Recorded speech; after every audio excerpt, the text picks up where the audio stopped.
Assalamualaikum warahmatullahi wabarakatuh. Perkenalkan, nama saya Riko Ramran Putra dengan NPM 2241150 dari kelas Manajemen 22B. Di sini saya akan menjelaskan atau menganalisa manajemen modal kerja dengan dosen pengampu Ade Chandra SMM, titik M. Yaitu ada beberapa teori. Yang pertama, modal kerja, pengertian, jenis-jenis, fungsi, dan contohnya. Apa itu modal kerja? Modal kerja adalah dana yang dibutuhkan perusahaan untuk menjalankan bisnisnya. Modal kerja adalah komponen krusial dalam suatu proses bisnis. Manajemen modal kerja yang efisien berpengaruh pada kelancaran operasional, perusahaan besar maupun kecil. Sebelum membangun sebuah bisnis, perlu memastikan berapa dana awal yang dibutuhkan agar operasional bisnis berjalan lancar. Di samping itu, modal kerja juga menjadi salah satu indikator kesehatan suatu bisnis, sehingga menjadi kerja juga menjadi salah satu indikator kesehatan suatu bisnis sehingga menjadi pertimbangan investor dalam menanamkan modalnya. Modal kerja, working capital, yaitu investasi jangka pendek dari suatu perusahaan, misalnya kas, saham yang dijual, persediaan, dan piutang. Nantinya modal itu digunakan oleh perusahaan untuk memenuhi kebutuhan serta membiayai proses operasional bisnis. Menurut seorang ahli, jumingan modal kerja yaitu adalah aktiva lancar atau harta pada neraca perusahaan.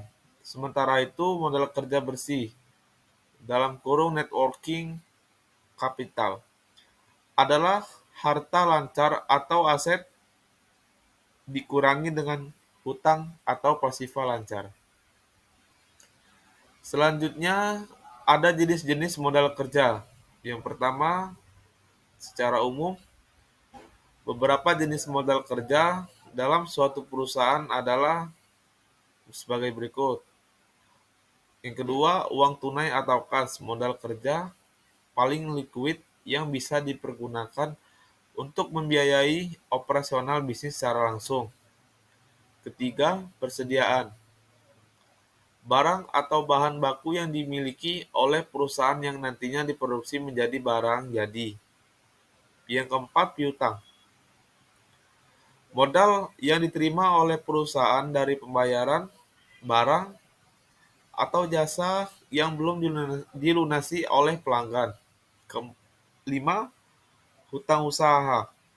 Hutang yang memiliki waktu jatuh tempo singkat dan dihasilkan dari pembelian barang atau jasa dari kreditur atau supplier lainnya. Yang keenam, biaya yang masih harus dibayar. Ketujuh, investasi jangka pendek.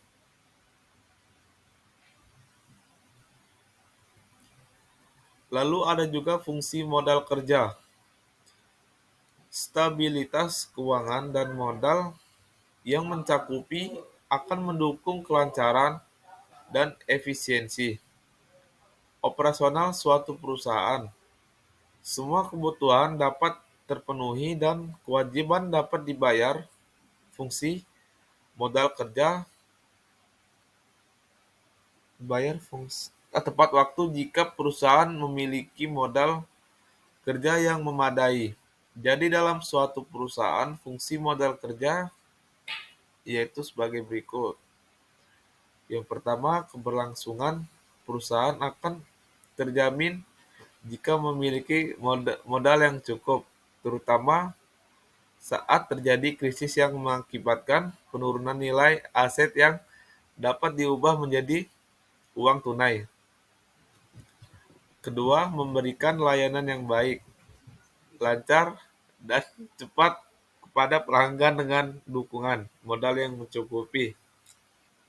Ketiga, melunasi semua kewajiban sesuai dengan tepat tenggat waktu yang ditetapkan oleh pihak ketiga, seperti utang dan pinjaman bank. Yang kelima, memberikan kredit kepada konsumen dengan syarat-syarat yang menguntungkan dan mudah. Selanjutnya yang kelima, membantu meningkatkan efektivitas dan efisiensi kegiatan internal dan eksternal perusahaan dengan adanya modal yang stabil. Karena modal yang mencukupi dapat menutupi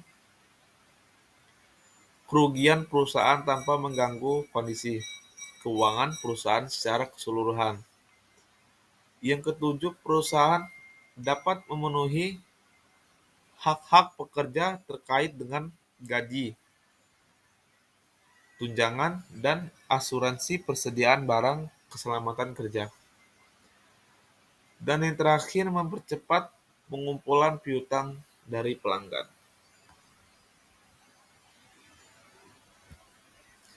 Selanjutnya, cara menghitung modal kerja.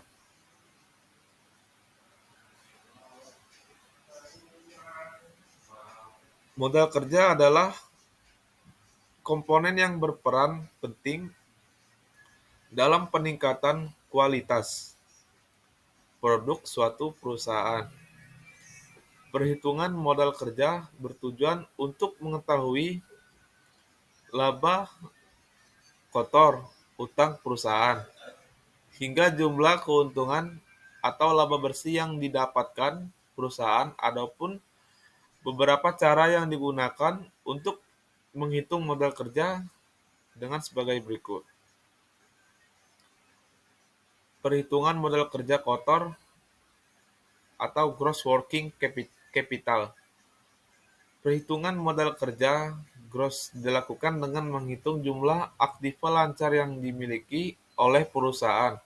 Contohnya, perusahaan X mempunyai kas sebesar 500 juta, investasi jangka pendek sebesar 150 juta, persediaan barang sebesar 100 juta, dan piutangnya sebesar 150 juta. Maka modal kerja kotor yang dimiliki oleh perusahaan X sebagai berikut.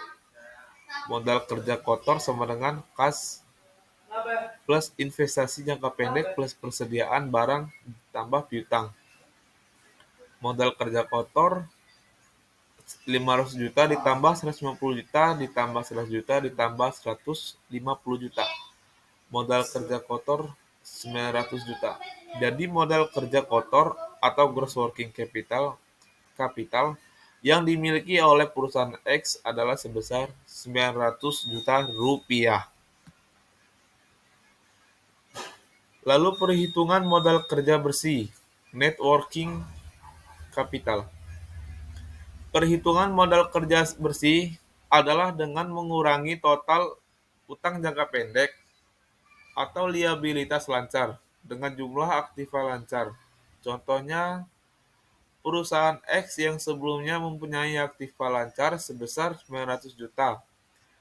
Rupanya memiliki utang usaha sebesar 100 juta dan biaya yang masih harus dibayarkan adalah sebesar 70 juta. Maka modal kerja bersih yang dimiliki oleh perusahaan X adalah modal kerja bersih sama dengan aktiva lancar dikurang liabilitas lancar. Modal kerja bersih sama dengan 900 juta dikurang utang usaha ditambah biaya yang harus dibayar. Modal kerja bersih 900 juta dikurang 100 juta ditambah 70 juta. Modal kerja bersih 900 juta dikurang 170 juta. Modal kerja bersih sama dengan 730 juta. Jadi modal kerja bersih net working capital yang dimiliki oleh perusahaan X yaitu sebesar 730 juta. Kesimpulan dari teori-teori yang sudah saya analisis yaitu modal kerja adalah dana yang digunakan untuk oleh perusahaan untuk membiayai operasionalnya sehari-hari. Modal kerja terdiri dari aset lancar seperti kas, persediaan barang, dan piutang, serta hutang jangka pendek seperti hutang usaha dan biaya yang masih harus dibayar. Modal kerja yang cukup penting bagi perusahaan karena dapat membantu menjaga likuiditas, mengurangi resiko, mempercepat pengumpulan piutang, dan meningkatkan efisiensi operasional, lalu mengoptimalkan penggunaan aset lancar. Oleh karena itu, perusahaan harus memperhatikan manajemen modal kerjanya dengan baik untuk memastikan kelangsungan operasional dan kinerja keuangan yang baik. Hal yang perlu kita perhatikan dalam pengelolaan modal usaha yang benar dengan melakukan perencanaan pada pengeluaran bisnis dan memperhatikan pos pengeluaran yang mengalami pemborosan. Solusi untuk menangani hal ini adalah dengan menggunakan pembukuan yang benar dan sesuai standar sehingga Anda bisa mendapatkan laporan keuangan yang sesuai dengan realitas usaha Anda saat ini. Terima kasih. Itu saja yang bisa saya sampaikan. Saya akhiri. Wassalamualaikum warahmatullahi wabarakatuh. Terima kasih.